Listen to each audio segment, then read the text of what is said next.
Right, కర్నూలులో జరిగిన ప్రమాదం ఏదైతే ఉందో, ప్రైవేట్ ట్రావెల్స్ బస్సు అగ్ని ప్రమాదం అందరినీ కూడా షాక్కి గురి చేసిందని చెప్పుకోవాలి. అర్ధరాత్రి ప్రమాదంలో స్పాట్లోనే 20 మంది అక్కడికక్కడే మృతి చెందారు. అయితే బస్సులో మంటల్లో కాలి బూడిదైపోయారు 20 మంది ప్రయాణికులు కూడా.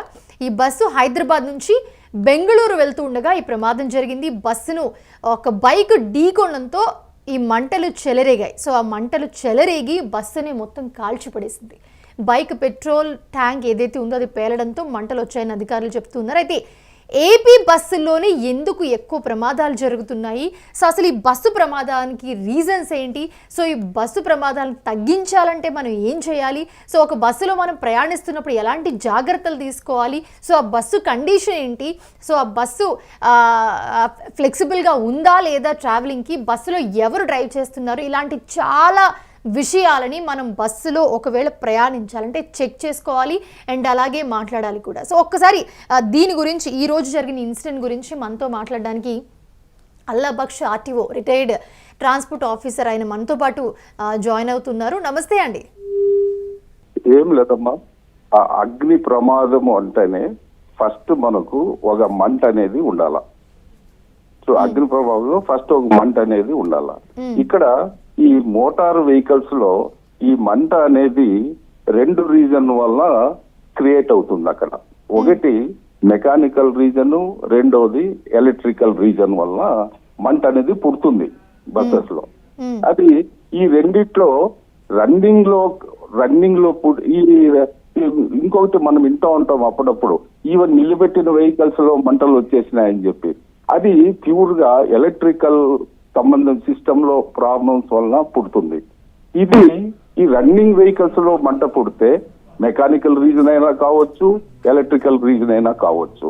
దీంట్లో ఎలక్ట్రికల్ రీజన్స్ అంటే ఈ షార్ట్ సర్క్యూట్స్, ఎలక్ట్రికల్ సిస్టమ్ లో వైరింగ్, బ్యాటరీస్ అంతా ఉంటుంది.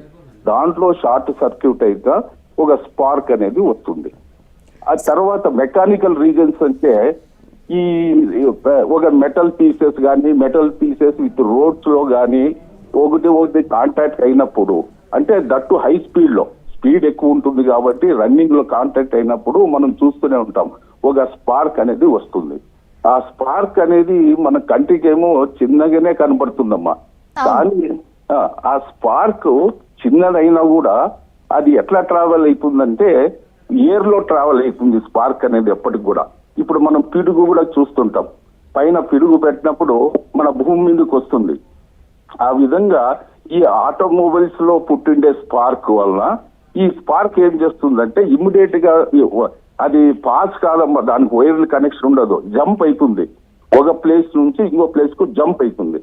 ఆ జంప్ అయినప్పుడు ఆ పుట్టిన స్పార్క్. కానీ అల్లాబక్ష్ గారు, ఇప్పుడు మీరు చెప్పినట్టే, ఇప్పుడు ఏదైతే మీరు చెప్పారో ఈ విధంగా స్పార్క్ వస్తుంది, ఈ విధంగా ఉన్నట్టు మనం అలర్ట్ గా ఉండాలి అని. సో ఇప్పుడు ఇక్కడ ఈ పర్టికులర్ ఈ కర్నూలులో జరిగిన ఈ బస్సు ప్రమాదంలో చూస్తే కనుక ఒక బైక్ ఢీ కొట్టి ఇంత ప్రమాదం జరిగిందని చెప్తున్నారు. ఒకవేళ బైక్ ఢీ కొట్టి దాన్ని ఈడ్చుకుని వెళ్తే ఆ పెట్రోల్ ట్యాంక్ కి పగిలి, లేకపోతే చిల్లుపడి, లేకపోతే అది బ్రేక్ అయ్యి, వాట్ ఎవర్ ఇట్ ఏదైనా రీజన్ కానివ్వండి, అది పగిలి ఇంత పెద్ద మంటలు వచ్చాయంటున్నారు. అది కాదమ్మా, నేను స్టార్టింగ్ నుంచి ఏంటి అని పర్టికులర్ గా ఇంకా మనం అది తీసుకోలేదు. ఉదాహరణకు ఫస్ట్ బేసిక్ ప్రిన్సిపల్ గురించి నేను చెప్తున్నానమ్మా. బేసిక్ ప్రిన్సిపల్ ఈ విధంగా స్పార్క్ అనేది పుట్టిన తర్వాత మోటార్ వెహికల్స్ లో ఆ స్పార్క్ ఇందాక నేను చెప్పినట్టు అది జంప్ అవుతుంది ఒక ప్లేస్ నుంచి ఒక ప్లేస్ లోకి. ఆ జంప్ అయినప్పుడు ఆ స్పార్క్ ఏమైతుందంటే ఎక్కడైతే ఈ ఆయిల్ దగ్గర ఉండేది కానీ, ఆయిల్ తో గ్రీస్ లీకేజెస్, ఫ్యూయల్ లీకేజెస్ కానీ, డూప్లికేట్ లీకేజెస్ కానీ ఉన్నప్పుడు దాంట్లో కాంటాక్ట్ అయ్యి దాని మీద పడినప్పుడు ఒక మంట అనేది, ఒక అగ్ని అనేది పుడుతుందమ్మా. అది అక్కడ అగ్ని పుడుతుంది. ఆ అగ్ని వల్ల సపోజ్ ఆ అగ్ని అనేది మన ఈ ట్యాంక్, ఇప్పుడు ఫ్యూయల్ ట్యాంక్ ఉంటుంది, ఫ్యూయల్ ట్యాంక్ పైన కానీ ఇంకో చోట అట్లా పెడితే దాన్ని మనం మామూలుగానే చూస్తుంటాం. ఈ ఫ్యూయల్ అనేది ఫ్లేమబుల్ ఐటమ్స్ అంటే ఇమ్మీడియట్ సులభతరంగా అది అంటుకుంటుంది. ఎప్పుడైతే ఈ స్పార్క్ అట్లా ఆయిల్ ప్లేస్ లోనో పడితే ఆ ఆయిల్ ఫ్లేమబుల్ కాబట్టి ఇమ్మీడియట్ దాన్ని అంటుకుంటుంది. ఆ ట్యాంక్ సపోజ్ ట్యాంక్ మీద పడింది అనుకోండి, ఆ ట్యాంక్ మీద పడి అది అంటుకొని అది ఆ ట్యాంక్ బర్స్ట్ కావడానికి అవకాశం ఉంటుంది. ఇప్పుడు ఇప్పుడు మీరు చెప్పే ప్రకారంగా ఈ కర్నూలు యాక్సిడెంట్ లాస్ట్ నైట్ జరిగింది చూస్తే, ఈ ఏదైతే బండి ఒక 2-వీలర్ కొట్టి వాడు లోపల బస్సు కింద పడింది, అట్లే ఒక 1/2 కిలోమీటర్ ఏం పోయినాడు అని చెప్తుంటే, ఆ పట్టినప్పుడు అది ఒక ఈ దాని హ్యాండల్ గాని, మోటార్ సైకిల్లో ఉండే మెటల్ పార్ట్స్ రోడ్డుకు ఇది ఏమి ఘర్షణ పడి కాంటాక్ట్ లో ఆ స్పీడ్ లో పోయేటప్పుడు ఈ స్పార్క్ అనేది ఆటోమేటిక్ గా పుడుతుంది. ఆ స్పార్క్ పుట్టినప్పుడు అది దీని మీద ఈ యొక్క petrol tank, motorcycle petrol tank నిన్నైనా పడి అది కూడా అంటుకో ఉండొచ్చు. లేదంటే బస్సులో ఎక్కడ దగ్గర ట్యాంక్ దగ్గర ఉండి అక్కడ పడితే ఆ ట్యాంక్ అయినా అంటుకో ఉండొచ్చు. ఎందుకంటే పెట్రోల్ గానీ డీజిల్ గానీ ఈజీగా ఇమ్మీడియట్ ఫ్లేమబుల్ ఐటమ్స్ కాబట్టి ఆ విధంగా ఫస్ట్ అగ్ని అనేది ఆ విధంగా వచ్చింటుందమ్మా. అయితే ఇప్పుడు చెప్పండి. ఇప్పుడు ఇక్కడ ఈ వెహికల్స్ ఏమైతుందంటమ్మా, మనకు ఉండేది బ్యాడ్ థింగ్ ఏమంటమ్మా, ఈ వెహికల్స్ అనేది ఎప్పుడైతే ఈ మంట రాసుకుంటుందో అక్కడ అవన్నీ ఈజీ ఐటమ్స్ ఉన్నాయి. సీట్లు తీసుకోండి, సీట్లు కవర్ తీసుకోండి, మ్యాట్లు తీసుకోండి, లేకపోతే ఎలక్ట్రికల్ సిస్టమ్స్ ఉంటే అన్ని తీసుకోండి, ఈజీగా ఫ్లేమబుల్. కొంచెం అయితేనే మొత్తం అంటుకుంటాయి, ఇమ్మీడియట్ గా అది అంటుకుంటుంది. దానికి నాకు తెలిసి దానికి ఇప్పుడు మనం ఏం చేస్తున్నాం, మన రూల్స్ ప్రకారంగా ఏదో ఒక ఫైర్ ఎక్స్టింగ్విషర్ పెట్టండి, లేదు ఏసీ బండ్లలో ఉంటే ఏదో హ్యామర్ పెట్టండి, సుత్తి పెట్టండి, అది ఈజీగా ఇది అవుతుంది అని బయటకు రాస్తాం అనుకుంటారు. కానీ ఇదేమైతుందంటమ్మా, ఎప్పుడైతే ఈ పొగలు వచ్చి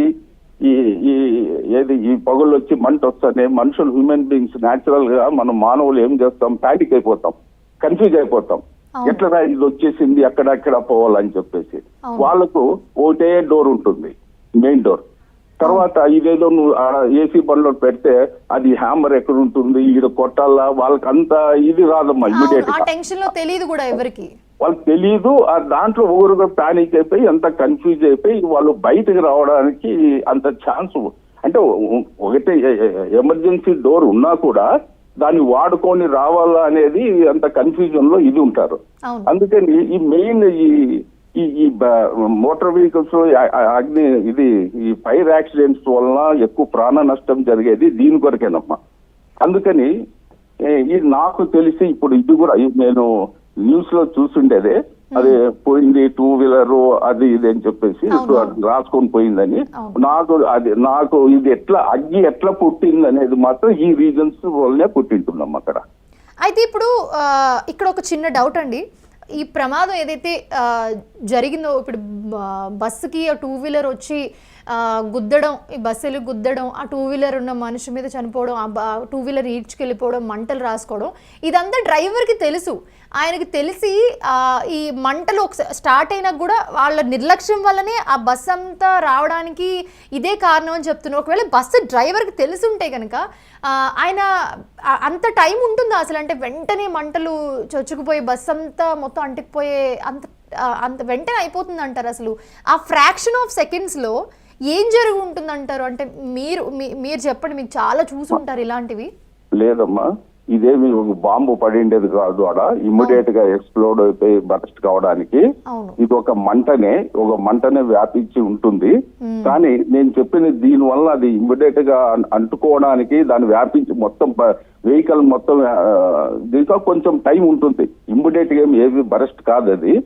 ఒకవేళ ఇప్పుడు మీరు చెప్పినట్టు ఈ బస్సు కింద ఇది వచ్చింది, ఈడ్స్కి వెళ్ళింది, అది 1/2 కిలోమీటర్ అన్నప్పుడు మళ్ళీ ఈ డ్రైవర్ అది అబ్జర్వ్ చేసిండు అలా. అవును, ఖచ్చితంగా తెలుస్తుంది కూడా డ్రైవ్ చేసే వాళ్ళకి. అందులో సౌండ్ వస్తుంది, ఆ స్పీడ్ లో కొడితే అందులో వాడే అది ఏదో స్కానియా వెహికల్, అది బాగా స్పీడ్ లోనే ఉంటుంది, అవుట్స్కట్స్ లో ఉంది, 4-లైన్ అది 4-లైన్ రూట్, అది నేషనల్ హైవే. దానివల్ల డెఫినెట్ గా ఏదో హిట్ అయిందన్న అట్లీస్ట్ డ్రైవర్ కి అయితే వానికి తెలిసి ఉంటుంది, అరే నేను దేనికొని కొట్టాను అని చెప్పి. ఆ డ్రైవర్ అప్పుడేం చేసిండాలంటే దాన్ని ఇమీడియట్ గా స్టాప్ చేసిండాల. అది అరే నేను దేనికో కొట్టాను కదా అని చెప్పి స్టాప్ చేసి అబ్జర్వ్ చేసిందంటే ఇంత నష్టం జరుపుకోకుండా అవాయిడ్ చేసిండొచ్చు. అవును. అయితే ఇప్పుడు ఇంతమంది ఆల్మోస్ట్ మనకి 20 మంది ఈ ప్రమాదంలో అక్కడికక్కడే బస్సులో సజీవ దహనం అయిపోయారు, చనిపోయారండి. సో ఇప్పుడు అంటే వాళ్ళకి ఖచ్చితంగా సోయి ఉంటే ఇంత ప్రమాదం జరిగింది, బస్సు మంటలు వస్తున్నాయంటే ఖచ్చితంగా అందరూ లేస్తారు. సో ఇప్పుడు ఇది ఇక్కడ రెండు విషయాలు, ఇప్పుడు స్లీపర్ వల్లనే ఇంత ప్రమాదం జరిగి ఇంతమంది చనిపోయే అవకాశం ఉండిందంటారంటే బయటికి రావడానికి లేక వాళ్ళకి ఇప్పుడు ఎవరైతే కొంతమంది బయటకు వచ్చారో వాళ్ళు వెంటనే బస్సులోంచి దూకేశాము అని చెప్తున్నారు. కొంతమంది మాట్లాడారు, ఎవరైతే ఈ ప్రమాదం నుంచి బయటపడ్డారో వాళ్ళు చెప్తుంది ఏంటంటే మేము వెంటనే ఇంకా అసలు అలర్ట్ అయ్యి మాకు అసలు ఏం తెలియలేదు, నిమిషాల్లో అసలు ఎలా జరిగిందో కూడా తెలియలేదు. సో నా పక్కన ఎవరో దూకుతూ ఉంటే నేను కూడా వాళ్ళతో పాటు దూకేశాను అని చెప్తూ ఉన్నారు ఒక ఇద్దరు లేడీస్ వాళ్ళు మాట్లాడినప్పుడు, బస్సులో ఉన్న వాళ్ళు.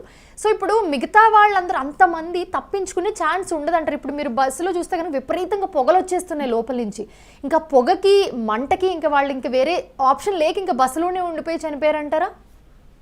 అది కదమ్మా, అది ఉండేది మీరు చెప్పిండేది. డెఫినెట్ గా అది మంట అంటుకున్నప్పుడు అక్కడ ఒక మెటీరియల్ అట్లా ఉంది కాబట్టి ఆ బస్ లో వాడు మ్యానుఫ్యాక్చర్ చేయడానికి బాడీ బిల్డప్ చేయడం వాడారు కాబట్టి ఫస్ట్ పొగలే వస్తుందమ్మా, అది అంటుకొని పొగ వచ్చేస్తుంది. అది ఇప్పుడు మెయిన్ నాకు అర్థమయ్యేది ఏమంటే అక్కడ వాడు డెఫినెట్ గా హిట్ చేసినప్పుడు నేను దేనికో కొట్టాను రా అని చెప్పి బస్సు ఆపిండాల, ఆపలేదు డ్రైవర్. అది ఎంత దూరం అన్నా కానీ నాకు 1/2 కిలోమీటర్ వరకు ఎంత స్పీడ్ లో ఉన్న 80 km/h స్పీడ్ ఉన్నా కూడా వాడు ఇమీడియట్ గా బ్రేక్ వేసి ఆపింటే 1/2 కిలోమీటర్ వరకు పోదమ్మా బస్. అది దానికన్నా ముందే దాన్ని స్టాప్ అయ్యేది. అది అప్పుడు వాడు ఆఫ్ చేసి దిగి ఏదిరా ఎవరు ఏమని చెప్పింటే డెఫినెట్ గా దీన్ని అవాయిడ్ చేసి ఉండొచ్చు అనేది నా ఒపీనియన్. అవునవును, కరెక్టే. సో ఇప్పుడు ఇంకొక విషయం ఇక్కడ చాలా మందికి ఉన్న డౌట్ ఏంటంటే, సో ఇప్పుడు మీరు ఇందాక చెప్పినట్టే సుత్తులు ఉంటాయి ఇవన్నీ ఉంటాయి అని చెప్తూ ఉన్నారు. సో ఇప్పుడు మనకి సాధారణంగా మనకి ఫ్లైట్లో జర్నీ చేసినప్పుడు ఖచ్చితంగా వాళ్ళు కొన్ని ఇన్స్ట్రక్షన్ చెప్తారు. ఒకవేళ ప్రమాదం జరిగితే ఎమర్జెన్సీ డోర్ ఇక్కడ ఉంటుంది, సో ఇది ఉంటుందని మనకు కొన్ని ఇన్స్ట్రక్షన్ చెప్తారు మనకి ఫ్లైట్ ఎక్కినప్పుడు. సో ట్రైన్ అయితే మనకి కొన్ని అక్కడ అందుబాటులో కొన్ని ఉంటే బాగా తెలిసి ఉంటుంది. ఇప్పుడు ఈ బస్సు, ఈ ఏసీ బస్సులు కానివ్వండి, స్లీపర్ బస్సులు కానివ్వండి, బస్ ఎక్కగానే మొత్తం అన్ని కర్టెన్స్ వేసి ఉంటాయి. సో వెళ్ళగానే మనకి ఇంకేం మన సీట్ నెంబర్ వెతుక్కోవడం, వెళ్ళి కర్టెన్ వేసుకుని కూర్చోవడం, ఇంకా బయట ఏం జరుగుతుంది, ఎవరేం చేస్తున్నారు ఇది అనేది ఏం తెలియదు స్లీపర్లో చాలా వరకు కూడా. సో ఇప్పుడు ఈ ఇన్స్ట్రక్షన్స్ కూడా అంటే ఏవైతే మనకు ఉంటాయో కొన్ని ఫ్లైట్స్లో కానీ లేకపోతే ట్రైన్స్ ఇట్లా మంటలు వచ్చినప్పుడు ఆర్పడానికి ఏవైతే కొన్ని ఎక్విప్మెంట్స్ ఉంటాయో, కొన్ని పరికరాలు ఉంటాయో అవన్నీ లేకపోవడం వల్ల కూడా ఇది ఇంత పెద్ద ప్రమాదానికి దారితీస్తుంది అనుకోవచ్చు. ఎందుకంటే ఇక్కడ ఒక పాయింట్, డ్రైవర్ కొన్ని నీళ్లు పోసి చిన్న మంటలు వస్తుంటే నీళ్లు పోసి ఆర్పడానికి ట్రై చేశారనో సంథింగ్ ఏదో జరిగింది అని ఒక చిన్న కాన్వర్జేషన్ మనకి అప్డేట్ వచ్చింది పొద్దున్న. కానీ ఎగ్జాక్ట్గా తెలియదు అసలు డ్రైవర్ ఏం చేశాడు, బస్సు ఆపకపోవడం నిర్లక్ష్యం అని చెప్తున్నారు. అది పక్కన పెడితే మంటలు వస్తున్నాయని ఆయనకు తెలిసి కూడా ఆపలేదు అని చెప్తున్నారు వాళ్ళు. అదేనమ్మా, ఇప్పుడు అది వాడు ఆపితే వాడు తెలిసి ఆపి నీళ్ళు వేస్తున్న ప్రయత్నించినాడు అంటే బస్సు ఆపే చేసింటాడు. ఫస్ట్ వాడు చేసేసిన నీళ్ళ కన్నా ముందు వీళ్ళందరికీ అలర్ట్ చేయాలి ప్యాసింజర్స్ ని. అవును, అలర్ట్ చేయాలి ఖచ్చితంగా. అలర్ట్ చేసేసి బాబు ఏదో పొగలు వస్తున్నాయి ఇస్తుంటే మీరంతా దిగిపోండి అని చెప్పేసి ఈ డోరు లేకపోతే ఎమర్జెన్సీ డోర్ ఆయన పగలగొట్టి ఈ మెయిన్ డోర్ ఓపెన్ చేసి అందరినీ బయటకు వెళ్ళండి అని చెప్పి చేసింది ఒకటి. తర్వాత మీరు చెప్పినట్లు ఈ ఫైర్ జరిగినప్పుడు ఏంటి అంటే ఇప్పుడుండే మన ఎంబీ యాక్ట్ లో ప్రకారము ఫైర్ ఎక్స్టింగ్విషర్స్ అని ఒకటి పెట్టాలమ్మా. అది యాక్ట్ లో ఉంది, అది పెడతారు. నాట్ ఓన్లీ ప్యాసింజర్ వెహికల్, ప్రతి వెహికల్ లో పెట్టాలని ఉంది, ఆల్ ట్రాన్స్పోర్ట్ వెహికల్స్ లో ఉంది. కానీ ఈ ఫైర్ ఎక్స్టింగ్విషర్స్ ఏం పని చేస్తాయంటమ్మా, అది ఫస్ట్ ఎయిడ్ మాదిరి పనిచేస్తాయి. అంటే మనకు రోగం వచ్చిన తర్వాత అది ఏదో ఫస్ట్ ఎయిడ్ ఇస్తారు చూడండి, అలా ఈ వెహికల్ ఫైర్ అయిన తర్వాత ఫస్ట్ ఎయిడ్ మాదిరి చేస్తారు. దాంట్లో కూడా ఆ ఫస్ట్ ఎయిడ్ ఆపరేషన్ ఎట్లా చేయాలా, ఏం చేయాలా, అది టెంపరరీ అది అని ఆ డ్రైవర్ కూడా ట్రైనింగ్ ఇచ్చిండల్లా. ఆ డ్రైవర్ కూడా ఏమో బ్యాడ్జ్, ప్యాసింజర్ వెహికల్ నడపడానికి బ్యాడ్జ్ అని ఉంటుందమ్మా. బ్యాడ్జ్లు కావాలంటే వీడికి ఇవన్నీ ట్రైనింగ్ చెప్పింటారు, చెప్తేనే మనకు ఆ బ్యాడ్జ్ వస్తుంది. ఆ బ్యాడ్జ్ వచ్చిన తర్వాత కూడా అది ఎంతమంది డ్రైవర్లు అది వాడతారనేది మనం పక్కన పెడితే, ఈ ఫైర్ వచ్చిన తర్వాత ఇప్పుడుండే రూల్ ప్రకారంగా ఫైర్ ఎక్స్టింగ్విషర్ పెట్టి దాంతో ఆపాలంటే అది సాధ్యం కాదమ్మా. అది చాలా ఏదో పాత కాలంలో అంతా ఉండింది. ఇప్పుడుండే ఆ బస్సుల్లో మెటీరియల్ ఇందాక నేను చెప్పినట్లు మంటకు ఈజీగా మంటకు అబ్జర్వ్ చేసే మెటీరియల్ తో అంతా తయారు చేసింటారు కాబట్టి సీట్ అవును, అయినా ఇప్పుడు స్లీపర్ అనగానే మనకి కర్టెన్స్ ఒక రూమ్ మాదిరిగానే కనిపిస్తూ ఉంటుంది ఖచ్చితంగా మన బస్ ఎక్కగానే. అదొకటే కాదమ్మా, కర్టెన్స్, సీట్ కవర్స్, ఆ బెడ్లు పైన అపోలోస్ట్రీ ఉంటుంది చూడండి, మన తలపైన నిలబెడితే అపోలోస్ట్రీ, అవును అవును. దానికి కూడా ఇది ఏదో ప్లాస్టిక్ అవన్నీ వేసి చేసింటారు. సో ఇప్పుడు స్లీపర్ బస్సుల వల్ల ఈ ప్రమాదాలు ఎక్కువ జరుగుతున్నాయి అనుకోవచ్చు. ఇప్పుడు ఈ ప్రమాదానికి ఇప్పుడు ఇది లేదమ్మా, ఇప్పుడు ఈ అగ్ని ప్రమాదం అనేది స్లీపర్ బస్సా నాన్ స్లీపర్ బస్సా, బస్సు డిజైన్ కు బస్సు ఉండేది దానికి సంబంధం లేదమ్మా. ఫస్ట్ అగ్గి మంట ఎక్కడ పుడుతుంది, మంట ఎక్కడి నుంచి రాసుకుంటుంది ఫస్ట్, అది మనకి ఇప్పుడు కావాల్సింది. ఈ డిజైన్ సీట్లు అవి దట్ ఈస్ సెకండరీ థింగ్. అవును, ఫస్ట్ మనం ఈ మంట అంటే నేను ఇందాక చెప్పినట్టు 2 రీజన్స్ అమ్మా. రన్నింగ్ బస్ లో అయితే ఇది ఎలక్ట్రికల్ గానీ ఇలా మెకానికల్ గానీ ఆ స్పార్క్ పుడుతుంది. ఆ స్పార్క్ వచ్చి ఈ దీని మీద పడితే లీకేజ్ ఎక్కడన్నా ఫ్యూయల్ గానీ ఆయిల్ గానీ ఆ ఫ్యూయల్ ట్యాంక్ మీద పడితే ఆ స్పార్క్ అనేది అది ఒకటి కాజ్ అమ్మా. అది మంటగా అగ్ని రాసుకోవడానికి అదొక కాజ్ అది. సో ఇప్పుడు చెప్పండి మీ ప్రశ్న చెప్పండి అమ్మా. అసలు ఇలాంటి ప్రమాదం జరిగినప్పుడు ఇప్పుడు మీరు చెప్పినట్టు అది స్లీపర్ కానివ్వండి, లేకపోతే నార్మల్ కానివ్వండి, ఏసీ బస్ కానివ్వండి, నాన్ ఏదైనా కానివ్వండి, ఒకవేళ ఇలాంటి ప్రమాదం జరుగుతుంది అని డ్రైవర్ తెలిసినప్పుడు, ఒకవేళ డ్రైవర్ అలర్ట్ అవ్వకపోయి నిర్లక్ష్యం వహిస్తే ప్రయాణికులు ఎలా తప్పించుకోవాలి? చూడమ్మా, అందులోనే ఎస్పెషల్లీ ఇది మిడ్ నైట్. ఇప్పుడు ఇదే ఎగ్జాంపుల్ మనం తీసుకుంటే మిడ్ నైట్ అంటే కరెక్ట్ 3 గంటల మధ్యలో అక్కడ ఉంటుంది, 2:30 ఉంటుంది అక్కడ. ఆ దాంట్లో దట్టు స్లీపర్ కోచ్ ఏసీలో జనాలు మంచి సౌండ్ స్లీప్ లో ఉంటారమ్మా. వాళ్ళకు వచ్చి అంత దాంట్లో మనం మంచి నిద్రలో ఉన్నప్పుడు ఎవడేం లేపినా కూడా అసలు ఏం జరిగి మనం చాలా కన్ఫ్యూజ్ స్టేజ్ లో ఉంటాం, ఉలిక్కి పడుతూ ఉంటారు కొంతమంది. అది వద్దులేంటి, అది మనం ఊహించుకోలేం. అంత ఇదిగా ఉన్నప్పుడు వాళ్ళు ఏం స్టెప్ ఏరే వాళ్ళు ఎవరైనా హెల్ప్ చేసిందే గానీ అక్కడ వాడు ఓన్ గా ఏం కన్ఫ్యూజ్ అయిపోతారు. అందులో మీకేమి ఎప్పుడైతే ఫైర్ అయిందో లైటింగ్ కూడా ఉండదమ్మా, వాళ్ళకి ఏం కనపడదు, ఎట్లా పోవాలా ఏం దారి అనేది కూడా వాళ్ళకి కనపడదు, అది పోతుంది. అందుకని ఇప్పుడు ఏమైందంటే ఇది గవర్నమెంట్ కొన్ని తీసుకోవాలమ్మా, చేంజ్ చేయాలా అకార్డింగ్ మన టెక్నాలజీ పెరిగిపోతుంది కాబట్టి. ఇందాక నేను చెప్పినప్పుడు వెహికల్స్ లో ఫస్ట్ ఎయిడ్ పెట్టింటారు, ఏమంటే ఫైర్ ఎక్స్టింగ్విషర్ పెట్టింటారు. ఫైర్ ఎక్స్టింగ్విషర్ అనేది అది ఓన్లీ ఇది ఫస్ట్ ఎయిడ్ మాదే, టెంపరీ ట్రీట్మెంట్. మనం ఇది రోగం రాకోకుండానే చేయాలంటే, అగ్ని ప్రమాదం జరుపుకోకుండానే మోటార్ వెహికల్ చేయాలంటే లేటెస్ట్ ఏమొచ్చిందంటే అమ్మా ఈ ఫైర్ సప్రెషన్ ఎక్విప్మెంట్ అనేది వచ్చింది. అంటే ఈ డిఫరెన్స్ ఫైర్ ఎక్స్టింగ్విషర్ కు ఫైర్ సప్రెషన్ ఎక్విప్మెంట్ కు డిఫరెన్స్ భేదం ఏమంటామా, ఈ ఫైర్ సప్రెషన్ ఎక్విప్మెంట్ ఏం చేస్తుందంటే బస్ లో అది ఫిట్ చేస్తారు, కొన్ని ఫారిన్ కంట్రీస్ లో చేస్తున్నారు. అదేం చేస్తుందంటే ఈవెన్ ఈ స్పార్క్ వచ్చేదే ముందే ఈ స్మోక్ గానీ ఎక్కడన్నా షార్ట్ సర్క్యూట్ వల్ల స్మోక్ వచ్చినా, లేకపోతే ఇందాక నేను చెప్పినట్టు మెటల్ పార్ట్స్ రాసుకొని చూడండి, ఒక్కొక్కసారి టైర్ బరస్ట్ అయ్యి కూడా మనకు మంట వస్తుందమ్మా. ఎందుకంటే టైర్ బరస్ట్ అవుతుంది, దాని వీళ్ళు అంతా రోడ్డుకి రాసు మంటలు కూడా వస్తాయి. అటువంటి సందర్భంలో ఈ ఎక్విప్మెంట్ బస్సులో పెడితే అది ఇంకా అది ఇన్స్టేట్ చేసి ఉన్నప్పుడే డిటెక్ట్ చేసేస్తుందమ్మా. ఏదో పొగ వస్తా ఉంది, ఇది ఫైర్ అవుతుంది డిటెక్ట్ చేసి ఆ సెన్సార్ సిస్టమ్ ఉంది, దాని ఒక సిస్టమ్ ఎట్లా పనిచేస్తుంది అది చూసి అది ఇమీడియట్ గా అది ఫైర్ మళ్ళా వ్యాపించుకోకుండా అరెస్ట్ చేస్తుందమ్మా. ఇప్పుడు మనం చూసి ఉంటాం చూడండి, ఇప్పుడు ఈ వార్స్ మన యుద్ధాలు జరిగేటప్పుడు ఒక మిసైల్స్ వేసుకునేటప్పుడు ఈ ఐరన్ డోమ్ స్కీమ్స్ అని పెట్టింటారు చూడండి, ఆ మిసైల్ పడుకోకుండా దాన్ని అక్కడే నాశనం చేసుకుందని.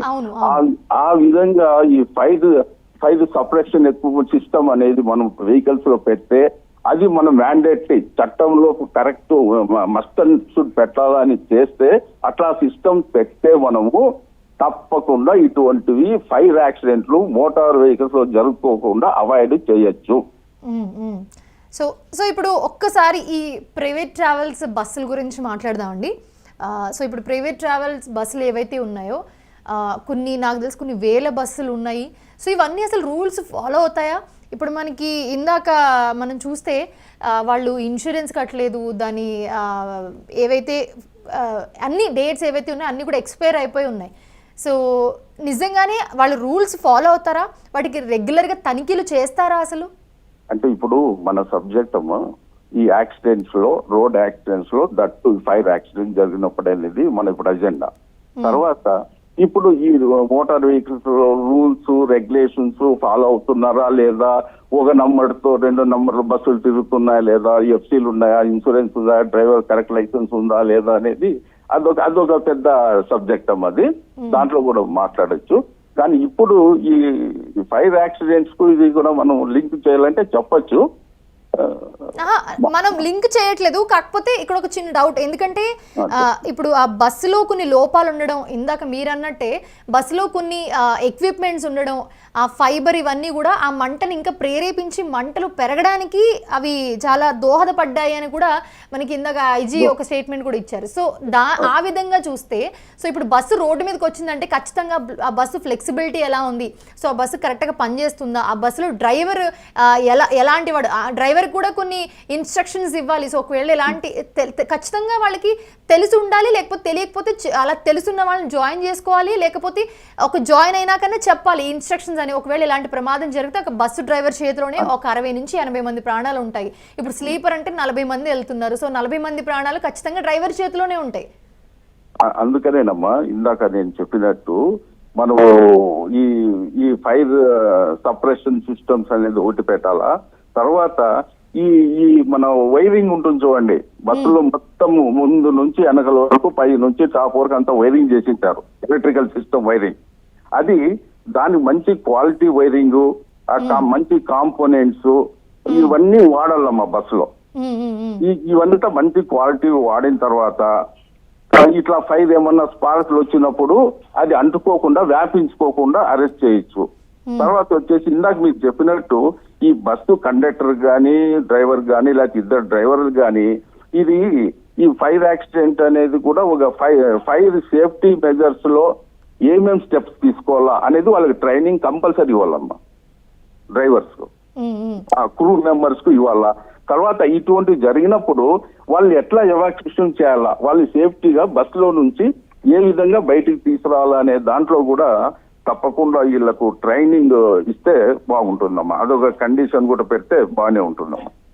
సో ఓకే, ఇంకొక చిన్న డౌట్ ఉందండి. ఇప్పుడు ఇలాంటి చిన్నగా స్టార్ట్ అయిన అగ్ని ప్రమాదాలు ఒక బస్సు మొత్తం వ్యాపించి బస్సులో వాళ్ళ ప్రాణాలు అందరూ తీసుకునే వరకు వెళ్తుంది అంటే నిజంగా అసలు నమ్మశక్యంగా లేదు. చాలా ప్రమాదాలు జరిగాయి, కాకపోతే వాళ్ళకి తప్పించుకునే ఛాన్స్ లేక, దాని నుంచి బయటపడే ఛాన్స్ లేక ఈ ప్రమాదం ఇంకా తీవ్రంతరం అయిందని చెప్తున్నారు. సో సాధారణంగా ఇలాంటి ప్రమాదాలు జరిగినప్పుడు ఈ బ్రేక్ సిస్టమ్ ఏదైతే ఉంటుందో అది ఫెయిల్ అవుతుంది, అందుకని బస్సు వెంటనే ఆపలేరు అనే ఒక డౌట్ కూడా ఉంది. నిజంగానే అలా ఫెయిల్ అవుతుంది అంటారా బ్రేక్ సిస్టమ్ లేకపోతే గేర్ సిస్టమ్ ఇవన్నీ?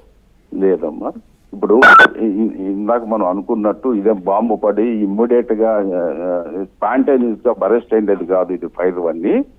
ఇది అదంతా అబద్ధం అమ్మా. బ్రేక్ ఈ ఫైర్ ఫస్ట్ అంటుకున్నప్పుడు ఏది ఫస్ట్ ఈ స్మోక్ వచ్చినప్పుడే బ్రేక్ సిస్టమ్ పోతుంది, బ్రేక్ సిస్టమ్ ఫెయిల్ అవుతుంది అనేది అది జరగదు, అది అన్ని అబద్ధం అమ్మా, కాదు.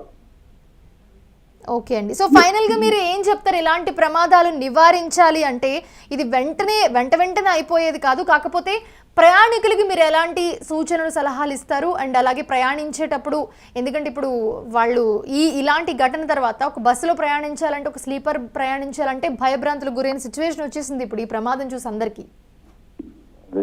ఇప్పుడు ఈ ఏసీ బస్సు కానీ ప్రమాదం కానీ వెహికల్స్ రోడ్ లో పోయేటప్పుడు ఈ రోడ్ యాక్సిడెంట్స్ అనేది చాలా జరుగుతున్నాయి మనకు. ఎందులో వేలు మంది ఒక సంవత్సరంలో చనిపోతున్నారు మన ఇండియాలో. బట్ ఇది బస్సు సేఫ్టీ అనేదంతా చూడమ్మా 80% అంతా డ్రైవర్ చేతిలోనే ఉంటుంది. మొత్తము ఈ డ్రైవర్ చేతిలోనే 80% సేఫ్టీ, ప్యాసింజర్స్ ఏం చేస్తారమ్మా, వాళ్ళు ఊరికే కూర్చొని ఏదో మేము సేఫ్టీగా చేరాలా మా డెస్టినేషన్ అనుకుంటానే ఉంటారు. కానీ ఈ వాళ్ళ చేతిలో ఏముంటదమ్మా, డ్రైవర్ చేతిలోనే ఉంటుంది. ప్యాసింజర్స్ ఇట్లా ఏమైనా జరిగినప్పుడు వాళ్ళు కొంచెం అలర్ట్ గా ఉండి ఒకరి మీద ఒకరు తోసుకోకోకుండా ఎక్కడ అది కన్ఫ్యూజ్ అయిపోయిందమ్మా. ఎవరిని కూడా మనం అక్కడ బ్లేమ్ చేయలేం. వాళ్ళు ప్యాసింజర్లు ఇది ఎవరికి వాళ్ళు అక్కడ. ఇప్పుడు మీరు డూ ఆర్ డై అని వచ్చినప్పుడు మా ఓడు మీ ఓడు వాడు ఎవరు చూసుకో, నేను ఎట్లా బయటికి పడాలా అని ఈడే మనమే తోసుకుంటుంటాం. కానీ ఏరే వాళ్ళ గురించి ఎవడు ఆలోచిస్తాడమ్మా, చెప్పండి. అవును. ఇది ఇంకే ఇంకేమైనా డౌట్ ఉందా? రైట్ అండి, thanks for joining with us. Allah Bakhsh garu, మీరు ఇలాంటి ప్రమాదాలు జరిగినప్పుడు ఎలా ఉండాలి, అసలు బస్సుకి ఎలాంటి ఎక్విప్మెంట్ వాడాలి అనేది చాలా క్లియర్గా చెప్పారు. Thanks for joining with us అండి. చూస్తున్నాం కదా, సో ఇప్పుడు ఈ బస్సు ప్రమాదానికి చాలా రీజన్సే ఉన్నాయి. సో ఇప్పుడు పోలీసులు ఆ బస్సు డ్రైవర్ని ఎంక్వైరీ చేసి అసలు ఈ ప్రమాదం ఎలా జరిగింది, అసలు ఎక్కడి నుంచి మంటలు స్టార్ట్ అయ్యాయి, ఈ తప్పు ఎవరి వల్ల జరిగింది అనేది పోలీసుల ఎంక్వైరీలోనే తెలియాల్సి ఉంది.